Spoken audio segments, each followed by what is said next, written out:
computers operate.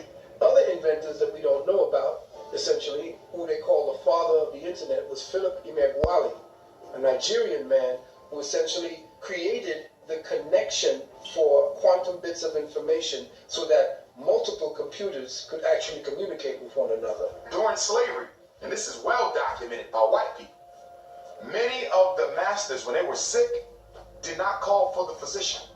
They called for the big mama on the plantation, and she would come with her medicine bag that didn't have alcohol and rum.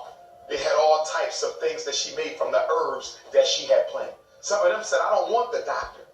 Bring me the witch doctor, that voodoo woman who I own. Africans took what they brought from Africa, which would be a ground hockey, and all they did apply the game to ice. When the British were fighting the United States, there were African slaves or former slaves assisting the British in fighting the U.S. When the U.S. won and the Britons lost, many of the African Americans were sent to British colonies in West Africa, and many of the African Americans were sent into Nova Scotia, Canada, and they formed what we now know as hockey. They started to play this new game called hockey, which was something that Africans were doing in Africa. In ancient Kemet, there was a form of field hockey that they were playing, and they went into Canada and they created what we now know as hockey, and there were actually black Canadian hockey teams in the early sport of hockey that a lot of people don't know about. And there's a great book about that called Black Ice that talks about the early inventors of hockey who were men of African descent. The baddest cowboy, black or white. This man was so bad that they called him the Invincible One. Just to say that there was nobody badder than this man in the West. And that's been co-signed. The brother's name is Bass Reeves.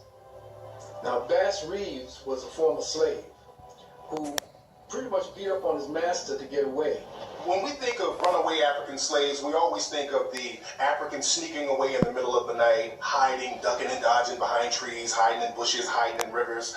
Bass Reeves decided he was not going to be a slave anymore, and not only was he not going to be a slave, he told his master, I'm going to beat you up before I leave. So he beat up his master, escaped and got away and went into Oklahoma, which was like an outlaw territory. So he actually got away and became very prominent in the Old West. When they began to open up the Oklahoma territory, they needed to recruit people. And they recruited him because he knew the Creek language, he knew the Muskogee, he knew how to speak the Seminole language. He knew all of the natives of the area, and he sat with them to learn about their traditions. The real life of this black man, Bass Reeves, became the mythic legend of Hollywood white cowboys.